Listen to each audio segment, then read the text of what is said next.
자, 2018년 올해 이제 27회 노무사 2차 선택 과목 이제 민사소송법 해강 즉 해설 한번 들어가 보도록 하겠습니다.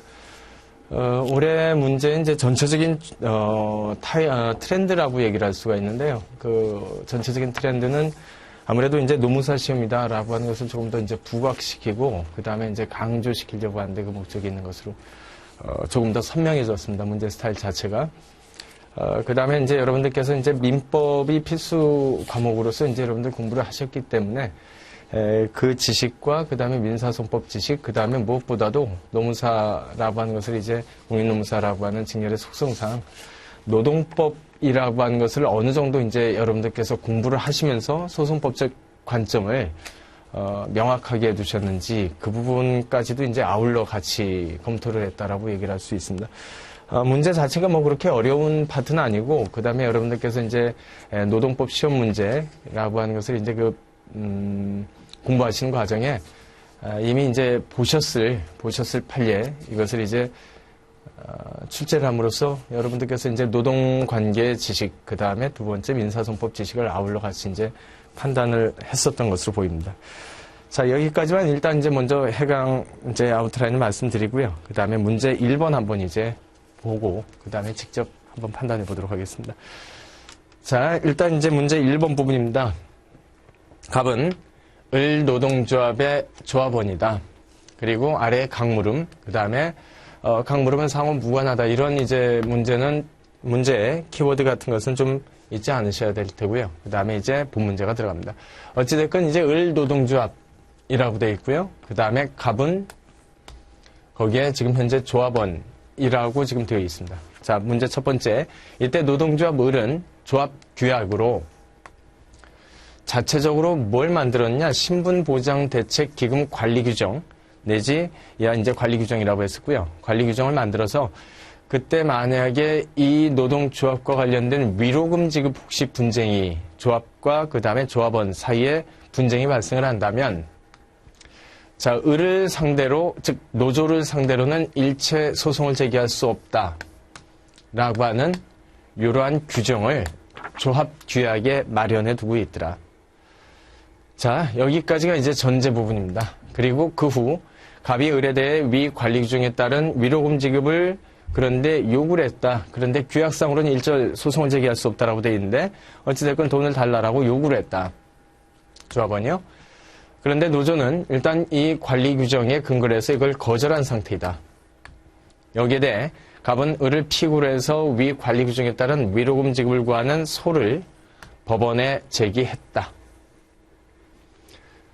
자, 이 소송에서 을은 노동조합입니다. 갑이 위 관리 규정상의 소제기 금지 규정에 위반을 해서 소를 제기한 것이므로 이 소는 소의 이익이 없다라고 주장을 하고 있다. 그리고 문제 물음 자체는요, 을의 이 주장은 타당한가? 자, 우리 이제 그 문제 풀이 시간이나 그 다음에 이제 기본 강의를 했을 때 항상 이제 우리는 항상 물음에 충실하라 라고 말씀드렸었습니다. 자, 그래서 이 문제 자체는 결국 최종 물음이 민사소송법에서 제일 중요한 것은 맨 마지막 물음이라고 얘기를 했었습니다. 을이 하는 이 주장은 타당한가? 라고 하는 이 문제 자체는 주장의 이제 타당성과 관련된 문제라고 얘기를 할 수 있습니다. 그러면 일단 문제 맨 마지막 부분을 잡고요. 그 다음에 을이 실제 뭐라고 주장했는지 바로 이 부분이었었죠. 관리규정에 위반해서 소제기를 한 것 아니냐. 그래서 관리규정상에 있는 소제기 금지 규정에 위반한 것이다 라고 이야기를 하고 있습니다. 자, 그러면 소 제기하지 않기로 해놓고서 그의 위반을 해서 소를 제기했다 라는 측면은 크게 두 가지를 생각해 볼 수가 있습니다. 첫 번째, 혹시 이게 부재소 합의 아닐까?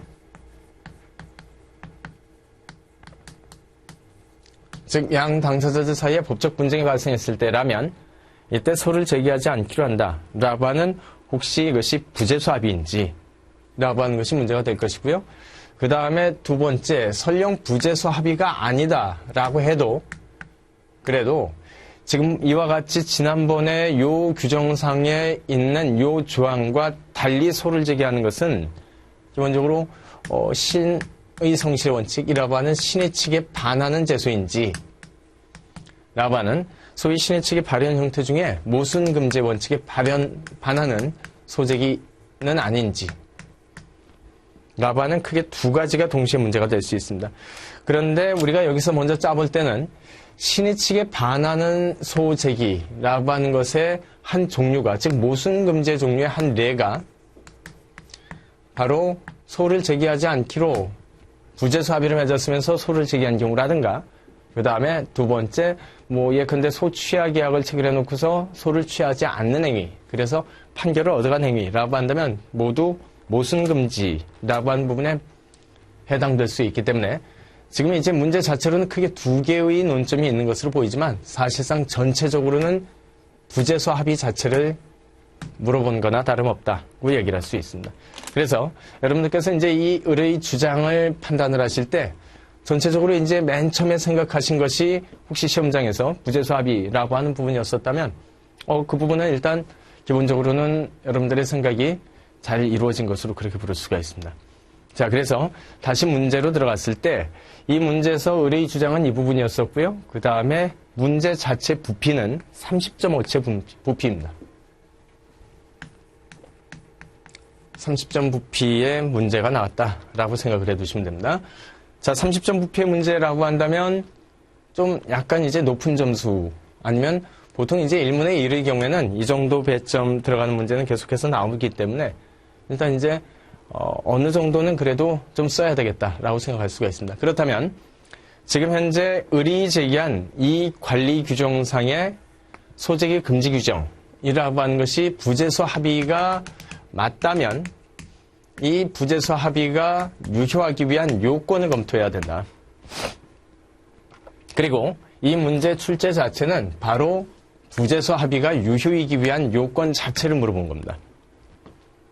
자, 그런데 부재소 합의라고 하는 것이 유효하기 위해서는 일단 마찬가지로 부재소 합의라고 하는 것이 먼저 허용되는지, 전체 일반적인 겁니다. 일반적으로 허용될 수 있는지라고 하는 부분은 간단하게만 써주시는 겁니다. 자, 이 부분을 쓰는 이유는 소송상에 이루어지는 합의들이 있는데 우리는 소송상 합의라고 얘기를 했었습니다. 이러한 소송상 합의라고 하는 것이 허용될 수 있는가라고 하는 논의가 제일 먼저 나오는 논점이기 때문에 소송상 합의라고 하는 것이 허용되는지라고 했을 때 특히 일단 소송상 합의 자체가 강행 규정에 위반한 것이 아니다 라고 한다면 그때 경우에는 일반적으로 인정이 될 수 있다 라고 간단히만 한두 줄 정도로만 써주시면 되고요. 그 다음에 두 번째 부분입니다. 허용이 된다라고 했을 때 그 법적 성질은 무엇인지를 쓰셨어야 됩니다. 법적 성질이라고 하는 것을 써두셔야 되는데 이 법적 성질이라고 하는 것에 대해서 우리가 알고 있는 민사소송법상의 각 행위들 중에는 말 그대로 소송행위로 분류가 되는 것도 있고 그 다음에 사법행위로 분류가 되는 것도 있다. 그리고 어떠한 행위가 소송행위인지 사법행위인지 여부를 나누는 판단 기준은 기본적으로 요건 및 효과설이라고 하는 것을 따른다라고 하는 것을 우리가 배웠었습니다. 그래서 민사소송법 규정상 규정 자체에 요건 규정도 있고 효과 규정도 있을 때 그때 말 그대로 소송행위라고 할 수 있고 만약에 이 요건 및 효과라고 하는 것이 민사소송법 규정 자체에 나와 있지 않다면 이것은 사법행위의 다름 아니다 라고 얘기를 할 수 있습니다. 그렇다면 부재소 합의의 경우에 있어서는 그 법적 성질은 우리가 통상 사법행위로 분류를 한다라고 하는 것은 많이들 알고 계셨죠? 그래서 통상 사법행위로서 분류가 된다 라고 얘기를 해도 됩니다. 자, 엄밀하게 따진다면 사법행위 중에 사법상의 계약에 해당이 될 것이다 라고 생각을 해두셨으면 됩니다. 자, 그 다음에 이와 같이 허용이라고 하는 것과 그 다음에 요건을 검토하신 다음에 여러분들께서 이제 말 그대로 부재소 합의 자체에 대한 요건이라고 하는 것을 검토해 두셨어야 됩니다. 자, 부재소 합의는 어찌됐건 소송적인 효과를 발생시키기 위한 사법행위라고 한다면 요건 부분에 있어서 이와 같이 양 당사자들 사이에 두 사람 사이의 합의만으로 소제기를 금지시킬 수 있는 소송법상의 효력이라고 하는 것을 발생시킬 수 있는 자유처분 가능한 사건이어야 된다. 즉 당사자가 스스로 자유롭게 처분할 수 있는 사건이어야 된다. 라고 하는 것 하나. 그 다음에 두 번째, 부재소 합의라고 하는 것은 소를 제기하지 않기로 라고 했을 때 일정한 법률관계를 전제로 부재소 합의를 맺어야 되는 것이지 특정된 사건 분쟁, 즉 포괄적인 형태의 법률관계라고 한다면 이러한 경우에는 부재소 합의 자체가 인정될 수 없을 것이다. 라고 해야 되고요. 그 다음에 부재소 합의를 채택한 이유는, 즉 합의를 체결한 이유는 이 정도 분쟁 사건의 경우에는 이렇게 합의를 해가지고 그냥 소송 가지 말고 끝내자라고 하는 두 당사자 사이의 합의라고 하는 것은 예상을 전제로 한 것이다 보니까 예상 가능, 즉 예견 가능한 그러한 분쟁이라고 해야 된다. 분쟁에 한해서 체결되었어야 그래야 유효라고 얘기를 할 수 있다. 그 다음에 제일 중요한 것은요. 자, 이러한 사건들 중에 이것도 사법상의 계약에 해당이 된다면 당연히 이 계약은 기타 다른 강행법규에 위반되지 않아야 됩니다. 여러분께서 1차 민법 시험 문제에서 공부를 하신 바와 같이 부재소 합의라고 해도 민법 제104조 불공정 법률행위에 위반되어서 만약에 법률행위가 이루어졌다면 이러한 불공정 법률행위에 위반된 행위에 대한 부재소 합의까지도 전체적으로 민법 제104조 불공정 법률행위에 해당되기 때문에 무효라고 이야기를 한 바가 있었습니다. 그래서 강행 규정에 위반되지 않는 형태이어야 그래도 부재소 합의 자체로서 유효라고 이야기를 할 수 있다. 자, 여기까지가 이제 요건상으로 분류를 했고요. 그 다음에 이제 이 건에서 문제가 될 수 있는 것은 뭐냐라는 겁니다. 자, 요건이 지금 현재 이 문제 사안에서 맞아떨어지는 것은 특히 문제가 될 수 있는 것은 혹시 이것이 이제 그 노동조합과 관련된 노동조합원과 그 다음에 노동조합 자체에 해당되는 부분에 해당되기 때문에 이때 노조와 조합원 사이에 이와 같이 조합 규약으로 아예 소를 금지시키는 규정이라고 하는 것을 일반 규정 형태로서 제시할 수 있는지 라고 하는 그것이 문제가 된다. 자, 여기에 대해서 바로 지금 예상 가능이라고 하는 쟁점과 그 다음에 강행규정 위반이라고 한 두 요건에 대해서 지금 바로 문제가 나온 겁니다. 사안상 그리고 문제는요 판례에서 나왔습니다. 이 판례는 여러분들이 배우시는 노동법 시간에 배우시는 판례입니다. 그렇기 때문에 노동법 시간에 충분히 여러분들께서 공부를 하셔서 이 판례를 아셨다면 여기까지만 끌어내신 다음에 바로 요건에 이 사건에 맞는지 맞지 않는지를 검토를 하셨다면 웬만큼 훌륭한 득점이 모두 나올 수 있지 않았을까. 하지만 만약에 요 판례 자체를 혹시 몰랐다면 그때는 쓰기가 굉장히 어려우셨을 것이고 그 다음에 이 판례를 만약에 몰랐다라고 한다면 아마도 여러분들께서는 부재소 합의가 맺어진 것으로 봐야 될 것이기 때문에 부재소 합의에 위반된 재소의 경우에 있어서는 소의 이익이 없으므로 각하를 시켜야 된다. 라고 이야기를 했었죠. 자, 그래서 일단 바로 그와 같은 일반론으로 만약에 끝났다면 그때의 경우에는 출제자는 요 판례 자체를 모른다라고 생각할 수 있고 요 판례가 이 문제의 반에 해당되기 때문에 실제 비중은 15점에서 20점 정도까지 비중까지 올라갈 수 있습니다. 그래서 판례를 알았는지 몰랐는지 여부에 따라서 뭐 점수가 확 차이가 날 수가 있기 때문에요. 여러분들께서 이제 노동법 공부를 하시면서 아마도 이 판례를 공부를 하셨을 것이라고 생각을 하고요. 그 다음에 이제 보도록 합니다.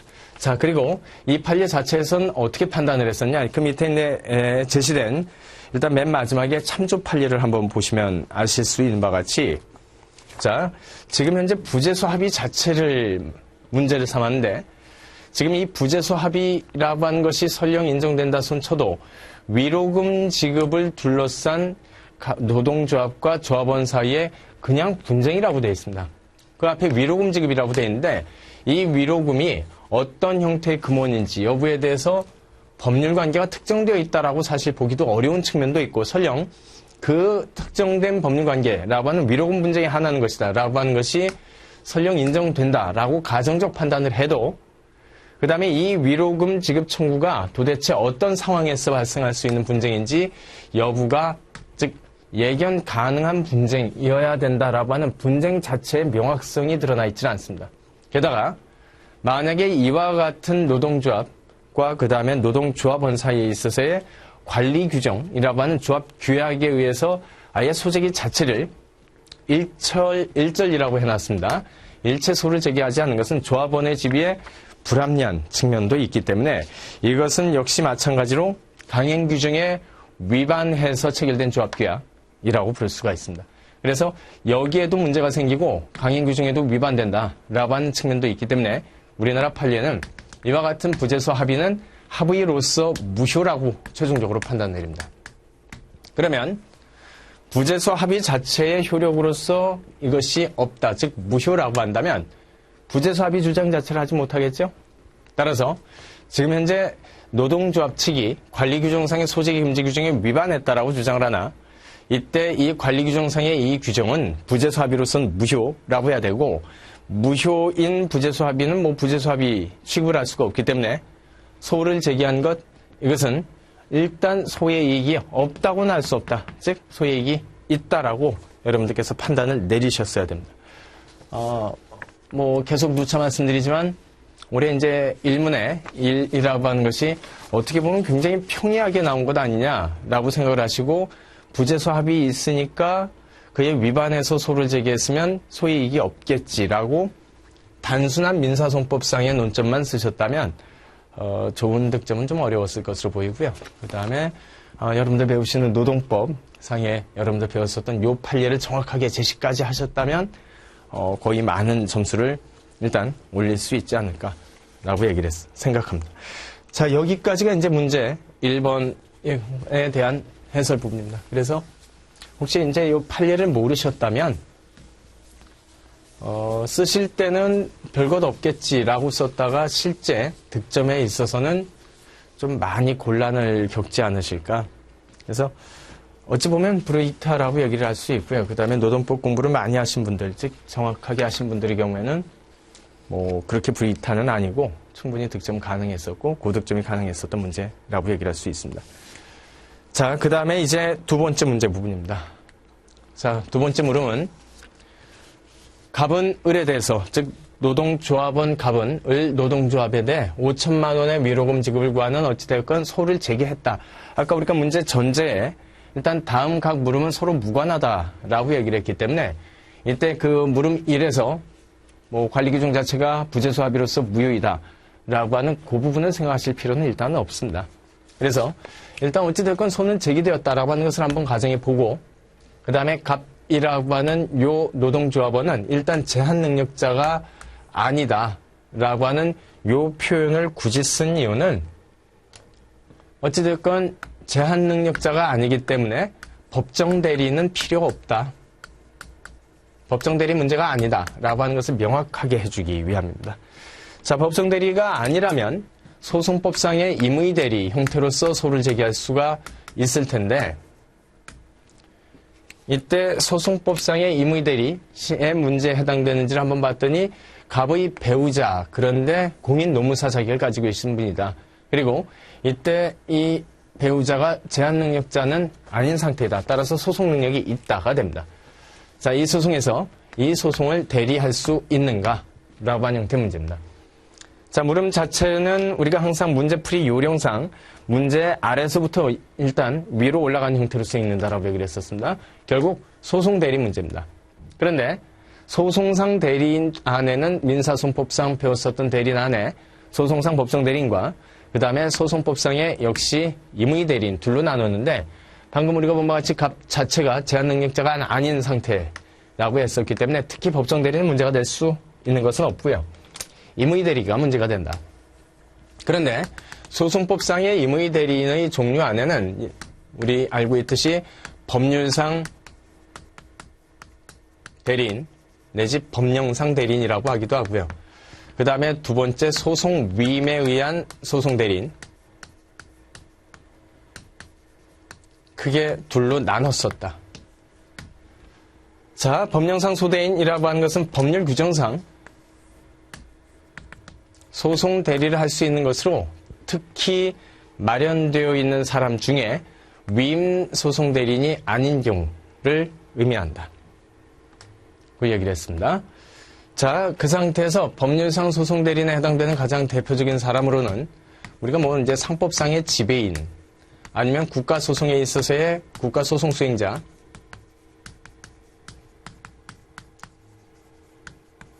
이 둘이 가장 대표적인 사람이다 라고 하는 것을 배웠고요. 그 다음에 두 번째 소송 위임에 의한 대리인이라고 하는 것은 결국 갑의 좀 해줘 라고 해가지고 대리인이 된 사람을 말한다. 그런데 소송 위임 소대인의 경우에 있어서는 원칙이 우리가 알고 있듯이 변호사 대리가 원칙이다. 그래서 변호사로서 소송 대리를 하는 것이라면 상관이 없다. 하지만 변호사가 아니어도 예외적으로 비변호사 대리가 허용되는 경우를 우리가 민사소송법 시간에 배웠었습니다. 비변호사 대리가 허용되는 가장 대표적인 사건으로 특히 여러분들께서 뭐 소송법 시간에 배웠었던 가장 대표적인 경우로는 단독 사건에 있어서의 대리, 그 다음에 소액 사건에 있어서의 대리, 이것이 이제 민사소송법에서 가장 대표적으로 배웠었던 것에 해당되고요. 그 입에 이제 여러분들께서 특히 암기를 거의 많이들 해두고 계셨을 겁니다. 그 입에 형사배상명령 신청 제도에 있어서의 대리인이라든가 아니면 조정사건에 있어서의 조정대리인이라든가 그 다음에 뭐 특허심판 청구 사건에 있어서의 변리사 대리라고 한 것은 물론 심판 청구 사건이지만요. 라든가 등을 배웠을 것이다. 그 중에 지금 현재 이 사건과 관련된 사건 중에 뭐 형사배상명령 이야기는 나와 있지 않고요. 그 다음에 조정 이야기는 지금 현재 들어가 있지 않습니다. 자, 사건의 전제를 한번 보았을 때 갑이 을한테 5천만 원의 위로금 지급을 구하는 소를 제기했다. 자, 이제 맨 마지막 물음으로 올라가는 겁니다. 그렇다면 이 5천만 원이라고 하는 소송 목적의 값이라고 하는 것은 소액 사건은 아니죠. 우리가 알고 있는 소액 사건은 3천 이하 사건에 해당되는 것에 해당되기 때문에 그렇기 때문에 소액 사건 대리라고 하는 것은 할 수가 없는 것이고 그렇다면 단독 사건 대리 어찌됐건 5천만 원 소송 목적의 값을 가지고 있다면 그 다음에 이것이 이제 위로금 지급이라고 했었기 때문에 이때 5천만 원의 위로금 지급을 구하는 소라고 하는 것은 기본적으로 단독 사건에 해당이 된다. 라고는 이야기할 수 있습니다. 따라서 여러분들께서 이것을 만약에 소액 사건에 뭐 배우자라고 하는 표현이 있다라고 해가지고 우리가 알고 있는 원래 소액 사건 대리라고 하는 것이 일단 소액 사건의 경우에는 당사자 본인의 배우자, 직계열 쪽, 그 다음에 형제자매의 경우에는 법원 허가를 받지 않고 막바로 대리가 원칙적으로 가능했었죠. 바로 거기에서 말했었던 배우자 대리를 생각하시면 안 되었었다고요. 이 사건의 경우에는 단독 사건에 있어서의 대리를 생각하셨어야 됩니다. 그리고 단독 사건의 대리라고 하는 것이 허용되기 위해서는 물론 이제 소가를 기준으로 지금 단독 사건인지 아닌지라고 하는 것은 2억을 기준으로 잡죠. 2억 이하 사건이라고 한다면 단독 사건으로 처리를 하기 때문에 이 사건 5천만 원의 위로금 지급을 구하는 소는 5천 이하 단독 사건에 해당이 되는 걸 맞습니다. 2억 이하 단독 사건에 해당되는 거 맞습니다. 단독 사건은 해당되는데 다만 단독 사건의 경우에 있어서는 법원의 허가를 받아야 된다. 그런데 법원의 허가를 받을 수 있는 사람이란 일단 고용관계 등과 같은 통상적인 업무 처리를 하는 자라든가 그 다음에 밀접한, 즉 당사자 본인과 밀접한 친족관계에 있는 자를 말한다. 그리고 친족의 범위 안에 당연히 배우자는 포함이 되어 있기 때문에 지금 현재 이 문제에서 배우자, 즉 갑의 배우자가 일단 소송을 대리할 수 있는가라고 했을 때 친족으로서 대리할 수 있는 것은 맞습니다. 그 입에 공인노무사로서라고 하는 표현이 들어가 왜 있을까요? 배우자라고 한다면 그냥 이 부분 지우고 그 다음에 제한능력자가 아님 이 정도만 밝혀줘도 충분했었는데 굳이 공인노무사이다라고 하는 것을 밝힌 이유의 경우에는 일단 방금 우리가 본 바와 같이 소송 대리와 관련돼서 위임 소송 대리인 경우에는 변호사가 아닌 비변호사 대리의 경우에는 원칙적으로 허용되지 않다 보니까 이 점은 소송에서만큼은 변리사도 마찬가지입니다. 특허청 가가지고 특허 심판 청구를 했을 때라고 한다면 그때는 특허 대리라고 하는 심판 대리가 가능하지만 소송에서는 변리사라고 해도 역시 마찬가지로 일단 비변호사 대리는 원칙적으로 허용되지 않는 것이고, 그렇다면 노무사의 경우에 있어서도 아직은 소송 대리권이 수여되어 있지 않더라. 그렇다면 이 사건의 경우에 배우자로서 당연히 소송을 수행하거나 그 다음에 아예 갑이라고 한 사람이 자신의 배우자를 공인 노무사로서 자신 사무에 대한 노무사로 고용을 하는 경우를 생각해 볼 수가 또 있을 겁니다. 그런데 이때의 경우에 그냥 배우자 대리가 당연히 법원 허가를 받으면 가능한 상태에 있을 때 굳이 노무사를 고용을 했다라고 하는 고용 대리를 주장하는 것은 뭐 사실상 큰 의미는 없어 보이고요. 그래서 공인 노무사라고 하는 이 표현을 쓴 가장 기본적인 취지는 원칙적으로 공인 노무사의 경우에 아직은 소송 대리권이 수여되어 있지 않다라고 하는 이 한 문장 정도만 좀 써주시면 되는 것 아니냐. 아니면 변호사 대리라고 하는 것을 뭐 이제 조금 더 명확하게 밝혀주시면 되었지 않았을까 싶습니다. 자, 여기까지만 일단 우리가 추론해 볼 수가 있고요. 그 다음에 이 문제 배점 자체는 20점입니다. 자, 문제에 대한 분석을 마치시고 그 다음에 20점 배점이다 보니까 물론 이제 분량면에 있어서 20점 워치 쓰시면 되는데 20점 워치 쓰시는 방법은 키워드 본체는 여기에 있고요. 이 부분 쓰시는데 그 본체가 있는 것이고, 그 다음에 이것을 이끌어내는 뭐 여기까지 연결이 되는 거죠. 단독사건에 있어서 과정에 소액사건이 아니다라는 점을 분명히 표시했어야 되는 것이고, 그 다음에 여러분들 답안지 중에 혹시 이 사건을 소액사건으로 분류를 하셨으면 더더욱이 안 되는 겁니다.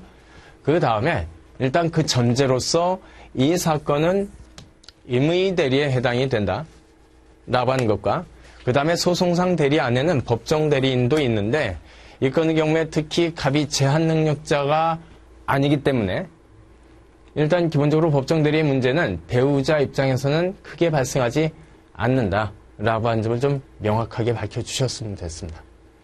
자, 그래서 문제풀이를 하는 순서는 일단 소송상 대리인의 경우에는 이와 같은 경우가 있다 하나, 그 다음에 두 번째 조금 더 구체적으로 들어가서 두 번째 목차상 임의 대리에는 이와 같은 사람들이 있다 라는 점 하나, 그 다음에 세 번째 특히 위임 대리인의 경우에 있어서는 변호사 대리가 원칙이고 비변호사 대리는 예외이다 라는 점을 밝힌 부분 하나, 그 다음에 네 번째 이 건의 경우에 있어서는 단독사건에 있어서의 소송 대리가 문제가 될 수 있는 것이고 소액사건 대리는 문제가 되지 않는다 라고 하는 점을 밝힌 부분이라고 한다면 역시 하나, 그 다음에 다섯 번째 그 이외에 구체적으로 소액사건이 아닌 일반 단독사건에 있어서의 법원 허가를 받아서 소송 대리를 할 수 있는 요건, 그리고 이 사안이 바로 그 사안이다 라고 하는 사안을 포섭시키는 과정, 즉 결론을 내는 과정까지 쓰셨다면 충분히 20점 전체를 모두 득점하실 수 있을 것으로 보입니다. 이 문은 뭐 그렇게 불이타도 아니고요. 여러분들이 충분히 쓰실 수 있는 문제 형태로 내려졌는데, 다만 배우자라고 하는 이 표현 때문에 혹시 소액사건 대리를 해당이 된다라고 결론 내셨다면 좀 많이 실수를 하신 형태가 되실 것이다 라고 얘기를 할 수 있습니다. 물론 여러분들께서 그렇게 쓰시진 않았을 것으로 믿습니다. 자, 여기까지가 물음 2번에 대한 경우이고, 문제 출제 난이도 자체는 여러분들께서 이제 그 기본서나 가지고 있는 교재를 충분히 이제 읽으셨다면 큰 문제 없이, 이거는 뭐 이제 소송상 대리인이라고 하는 것은 어차피 단문 형태로도 갖고 계셔야 된다라고 얘기를 했었죠.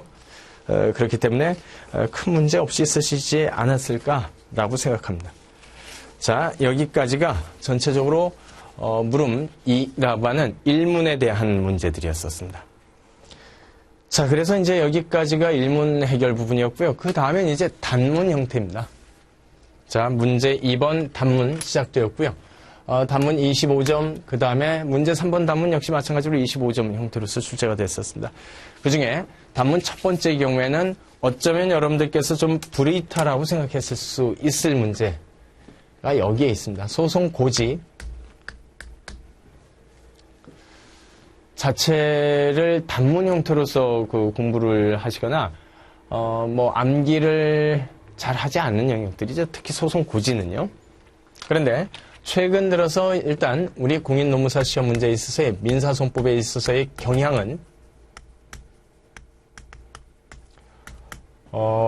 일단 참가제도,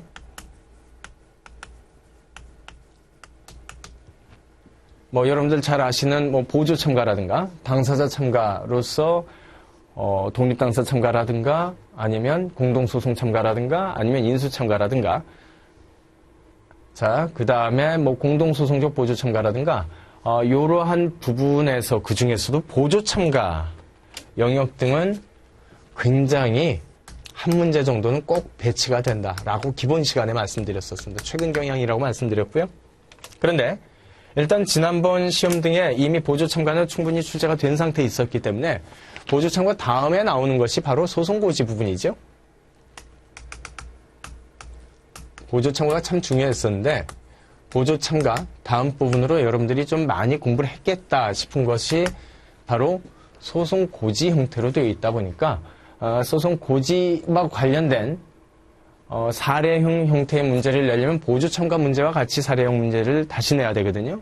그러다 보니까 이미 일문에서 사례형 형태 문제를 출제했었기 때문에 이제부터는 그냥 이제 그 단문 형태로 간단히 물어본 것으로 보입니다. 자, 그런데 이제 문제 배점 자체가 25점이다 보니까 어찌됐건 소송 고지는 우리가 보조 참가만큼 열심히 뭐 암기는 하지 않더라라고 하는 그 문제 때문에 그래서 여러분들께서 조금은 어렵게 생각할 수가 있는데, 그런데 소송 고지와 관련돼서는 이미 이제 민사소송법 84조의 규정 자체가 있죠. 그 다음에 85조에는 소송 고지의 방식과 관련된 규정이 이미 나와 있고요. 자, 그 다음에 이제 86조까지가 소송 고지의 효과라고 해서 혹시 불이타가 나왔기 때문에 여러분들께서 좀 불이타라고 하기엔 좀 그렇지만 많이들 공부하셨어야 될 부분이기 때문에 기본적으로 우리 민사소송법상으로는 84조, 그 다음에 85조, 86조라고 하는 세 개의 조문이 있더라. 그리고 이 조문을 가지고 여러분들께서 이제 목차를 어느 정도 구성을 하시면서 그 다음에 이제 이 소송 고지라고 하면 보조 참가와 뗄래야 뗄 수가 없더라. 그래서 참가인이 참가를 했다면 보조 참가인이 될 것이고, 보조 참가인이 보조 참가를 하지 않았는데 소송 고지 자체는 받았다라고 한다면 그럼에도 불구하고 소송 고지하면 떠오르는 것이 무엇이 있었죠? 참가적 효력.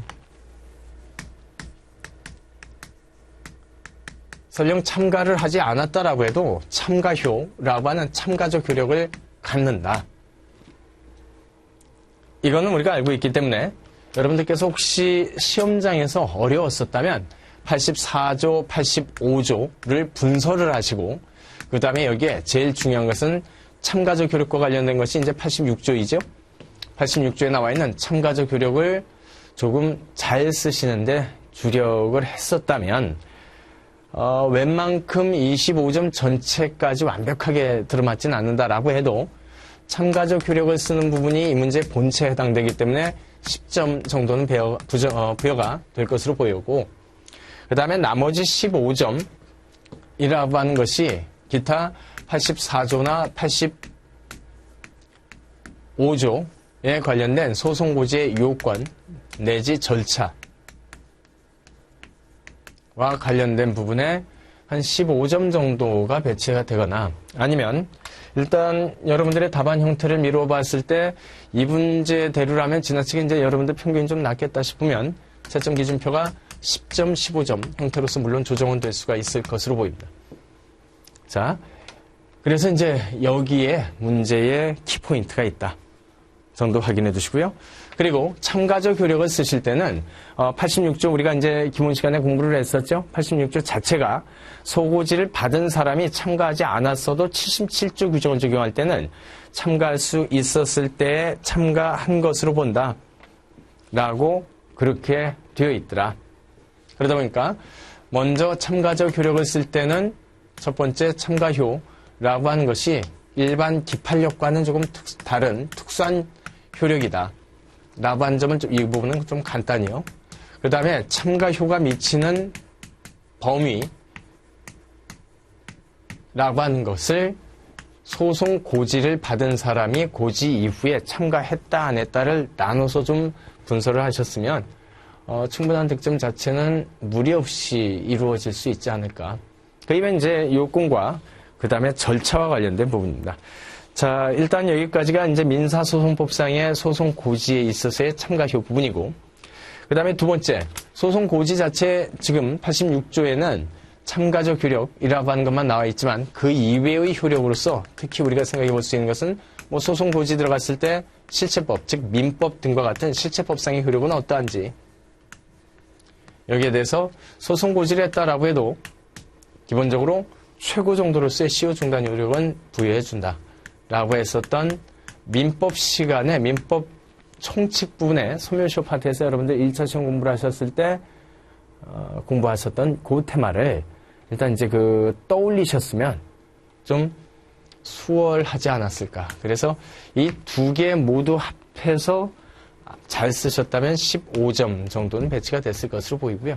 그 이후에 이제 요건 점수에서 한 10점, 그 다음에 이 10점 안에는 물론 문제 소재 내지 문제 제기를 포함해서요 라고 하는 그러한 형태가 되지 않았을까라고 생각합니다. 구체적인 이제 소송 고지라고 하는 것의 뭐 내용이라고 하는 것은 뭐 기본 시간은 아니니까요. 기출문제라고 하는 것을 푸는 과정에서는 여러분들께서 이제 해설, 표준 해설입니다.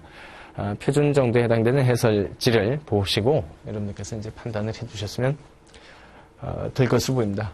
아마도 그런데 이제 예상 키를 여러분들이 소송 고지 이야기했을 때 물론 법조문은 쓰셨을 것으로 생각합니다.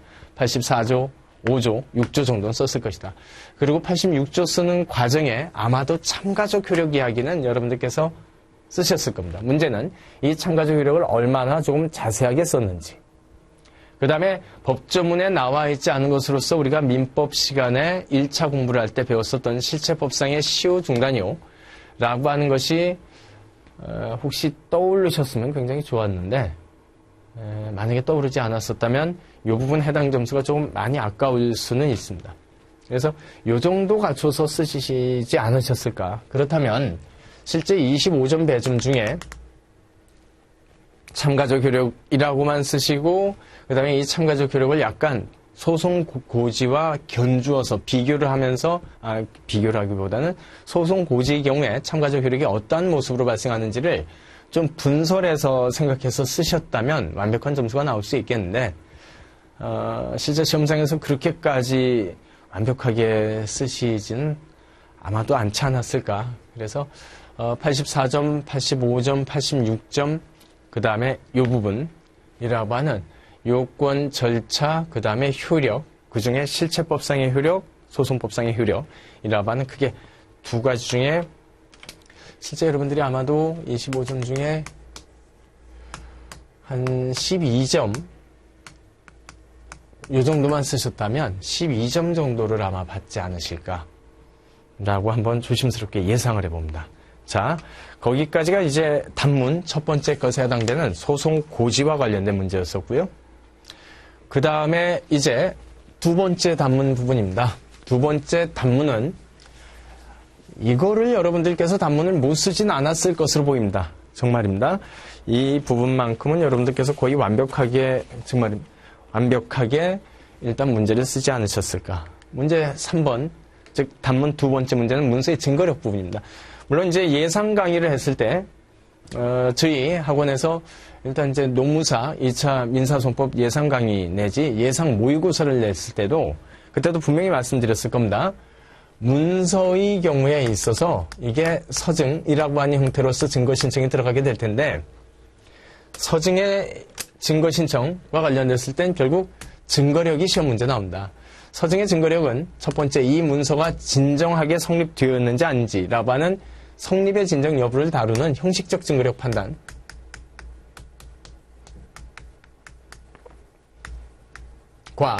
그 다음에 이 문서가 위조나 변조가 되지를 않았다라고 해도 그러면 이 문서에 기재되어 있는 내용대로 실제 그와 같은 사실이 있었던가 라고 하는 것을 판단하는 내용의 진정과 관련된 실질적 증거력이라고 하는 크게 두 테마로 나눠진다.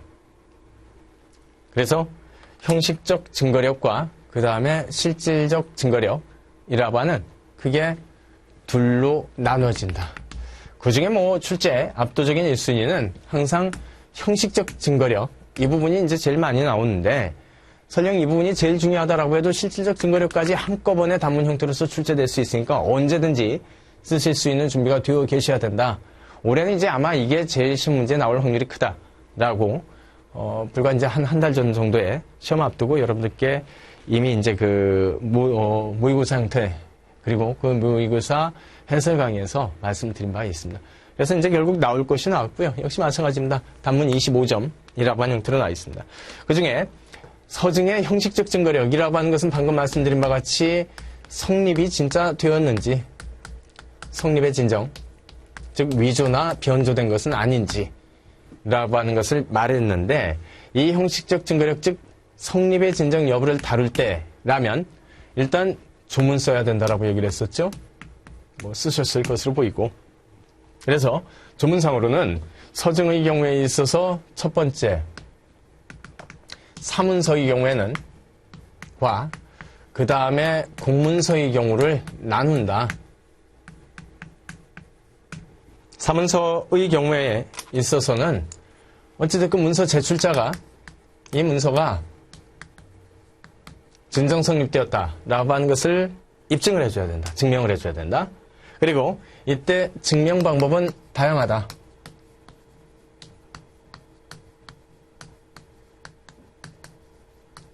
그런데 그 중에 우리 판례는 특히 사문서의 경우에는 소위 2단의 추정이라고 하는 그것을 주로 쓰고 있고, 2단의 추정이 적용되지 않는 사건의 경우에는 일반 증명 형태로서 일단 사건을 정리한다 라고 얘기를 했었습니다.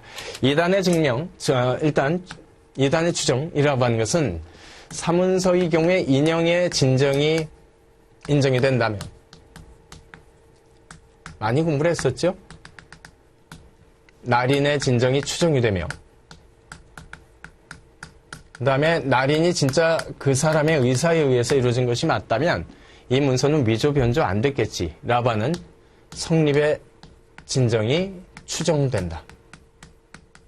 그 중에 우리 민사소송법은 날인의 진정이 이루어졌을 때 성립의 진정이 추정된다 라고 하는 이 부분에 대해서 규정을 두고 있고, 따라서 법률 규정에 의해서 이루어지는 추정이기 때문에 우리 이것을 법률상 추정이라고 얘기를 할 수 있다. 하지만 인형의 진정이 인정된다 라고 해서 날인의 진정이 일단 추정된다라는 규정은 없다. 하지만 그럼에도 불구하고 우리나라 판례는 추정하고 있다. 규정 없는데 추정을 하고 있다면 우리는 이것을 사실상 추정이라고 부른다. 이와 같은 2단의 추정이라고 한 형태로 일단 대항관계가 서게 된다 라고 배웠었습니다. 다만 2단의 추정이라고 하는 것이 언제나 쓰여지는 것은 아니고, 2단의 추정이 첫 번째 복멸이 되는 경우도 있고, 두 번째 2단의 추정 자체를 하지 않는 경우, 즉 2단 추정 자체를 배제하는 경우, 둘로 나눠진다. 2단의 추정을 복멸하는 경우로는 먼저 인형의 진정은 인정되었다라고 해도 자신의 의사에 의해서 지금 현재 날인이 이루어진 것으로 볼 수는 없다라고 하는 1단계 추정을 혹시 복멸시키는데 성공을 한다면, 그때 경우에는 이 문서가 진정 성립되었다는 점을 다시 제출자, 즉 문서 제출자가 증명을 해줘야 된다 라는 식으로 넘어가는 것을 말하고, 그 다음에 2단의 추정 자체를 배제, 즉 갖다 쓸 수 없는 사건으로 항상 배웠었죠. 백지 보충 문서. 우리나라 판례는 백지 보충 문서의 경우에는 일반적인 문서 작성과는 달리 소위 2단의 추정을 사용할 수 없다고 판시를 했었다. 자, 여기까지가 이제 사문서와 관련된 소위 증거력, 즉 형식적 증거력 판단과 관련된 부분으로서 여러분들 쓰시면 될 부분이고, 그 다음에 공문서의 경우에는 아예 규정 자체가 공무원이 직무와 관련해서 작성한 것이다 라고 하는 것이 작성 방식과 취지에 기초로 인정이 된다면, 이때 경우에는 이 문서는 진정 성립된 것으로 막바로 추정하겠다. 라고 하는 소위 전면적 추정력이라고 하는 것을 우리 민사소송법 규정 자체가 보장해주고 있다. 라고만 쓰시면 충분하게 문제되어서 일단 쓰셨다라고 얘기를 할 수 있습니다. 자, 그래서 형식적 증거력 판단을 할 때는 가장 기본적인 것이 사문서, 공문서를 나눈다. 라고 하는 부분이었었고요. 그 다음에 이제 설령 이 문서에 위조, 변조가 되지 않았다라고 하는 성립의 진정이 인정되는다. 라고 얘기를 했어도 내용이 진짜 맞는가? 여기에는 지금 매매계약이라고 쓰여져 있는데 실제 매매계약이 유효하게 체결된 것이 맞는가? 라고 하는 이것을 우리는 내용의 진정을 다투는 실질적 증거력 판단이라고 얘기를 했었고, 지금 본바 같이 실질적 증거력 판단 이야기했을 때는 문서의 종류를 뭘로 나눈다라고 우리가 공부를 했었죠? 처분문서와 보고문서 형태로서 나눈다.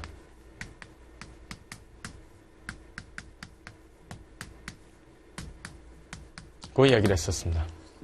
그리고 처분문서의 경우에는 우리가 민법 총칙 시간에서부터 배운 바와 마찬가지로 처분문서의 경우에는 문서의 기재 내용대로의 사실을 인정해야 될 것이고 이를 배척할 만한 합리적 이유가 없는 한 그대로 기재 내용대로의 효력을 인정해줘야 될 것이다. 라고 했었던 그 추정력이 인정이 되어 있다. 두 번째, 이번엔 처분문서 자체가 아니라 보고문서 정도의 다름 아니다. 면 이때 경우에는 이와 같은 추정력은 원칙적으로는 인정이 되질 않고 다만 예외적으로 일정한 문서의 경우에 주로 공문서가 많았다라고 얘기를 했었죠. 공문서 중에서도 일정한 공문서의 경우에 그리고 여러분들께서 단문 쓰실 땐 이 공문서에 뭐 등기라든가 아니면 가족부라든가 과거 호적부라든가 그 다음에 각종의 대장이라든가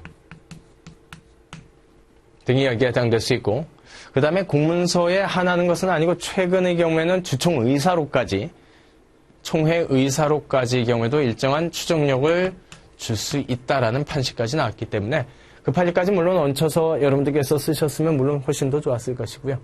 아니면 종래 쓰시던 대로 일정한 공문서의 경우에는 특히 등기 등 아니면 가족부나 호족부 아니면 각종의 대장이라고 하는 부분을 쓰셨다면 어느 정도 득점은 갖추지 않으셨을까라고 생각할 수 있습니다.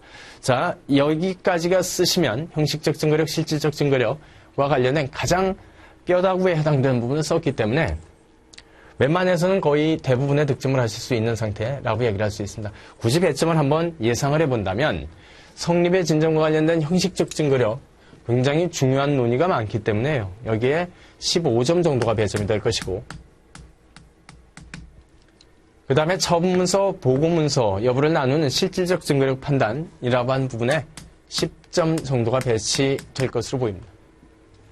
그리고 아마도 문서의 증거력 자체에 대해서는 여러분들께서 엄청나게 잘 쓰셨을 거라고 생각하기 때문에 크게 우려가 되지는 않는데요. 우리가 이제 여러 번 연습도 했고 모의고사도 출제했고 예상도 이렇게 나올 것이니까 대비하십시오라고 분명히 일단 시험 출제 들어가기 바로 전에 우리가 이제 예상 출제 강의에서 설명드렸기 때문에 잘 쓰셨을 거라고 생각하는데 혹시 여러분들께서 시험장에서 시험은 시험이다 보니까요. 문서의 증거력서라고 했을 때 가장 혹시 여러분들께서 흔히 하실 수 있는 일단 실수가 형식적 증거력만 쓴 것은 아닐지 실질적 증거력도 써야 되는데 그게 조금 약간은 우려스럽습니다. 난 그래도 여러분들께서 어느 정도 이것을 다 같이 썼을 것이다 라고 그렇게 예상은 하고 있습니다. 그래서 아마도 산문의 경우에는 큰 문제 없이 웬만큼 점수 득점이 가능한 상태라고 얘기를 할 수 있을 것으로 보이고요. 자, 여기까지 해서 이제 2018년 올해 선택과목 민사소송법 공인노무사 2차 시험 27회 2차 시험을 일단 출제 형태와 그 다음에 내용 부분을 훑어봤습니다. 웬만큼 잘 쓰셨으리라고 생각을 하는데 근데 약간 우려되는 지점도 물론 있습니다. 여러분들께서 이제 물론 당연히 노동법 관계는 정확하게 아시겠지만 혹시 1문의 1 아까 우리가 보았었죠? 1문의 1부분에서 혹시 그 판례를 몰랐으면은 어쩌면 결론이 뒤바뀌어 버린다. 그래서 노동법 판례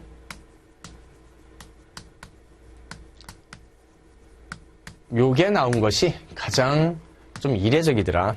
최근에 일단 출제 형태 비춰서요. 민사소송법 자체 노동법 관련된 판례와 민사소송법이 결합된 판례를 출제를 했다라고 하는 것 정도 확인을 해두시고요.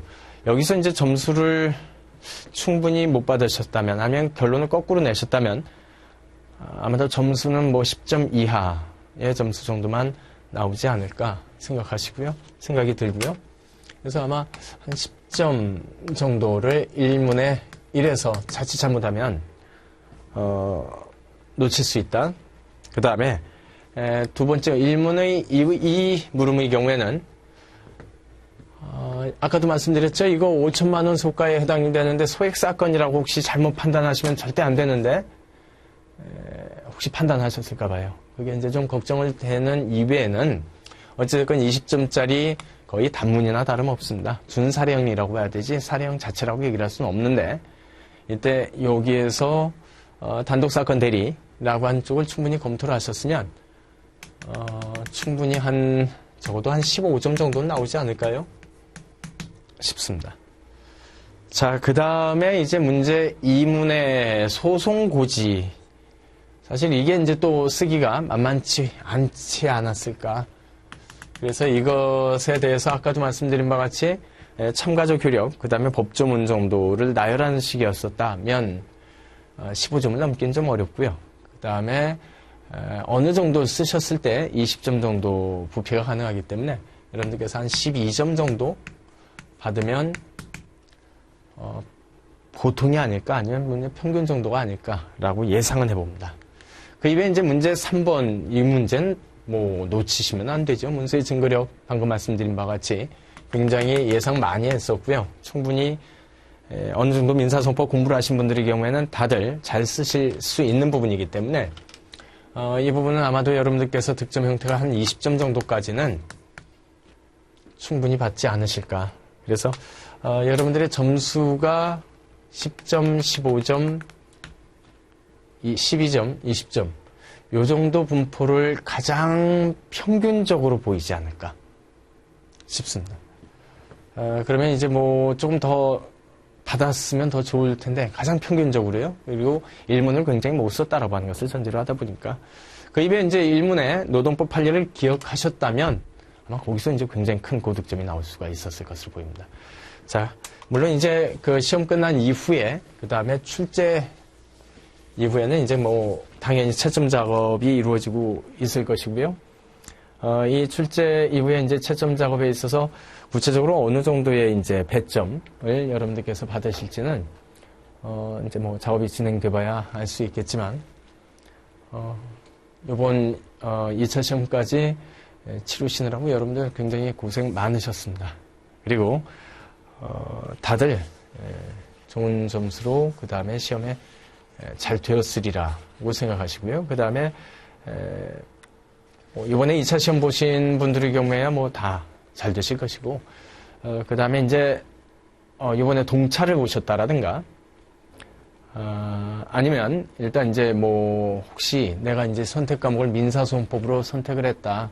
그리고 앞으로 어떻게 공부를 해야 될지 모르겠다. 그래서 해설 강의를 한번 보는 거다라고 생각하시는 분들이 있다면 문제 지금 현재 실제 출제와 그 다음에 배점 형태와 그 다음에 채점 형태가 어떻게 될 것인지를 한번 좀 뭐 실문제니까요. 실제 문제니까 예상해 볼 수 있고 그 다음에 저렇게 공부를 해 들어가야 되는구나.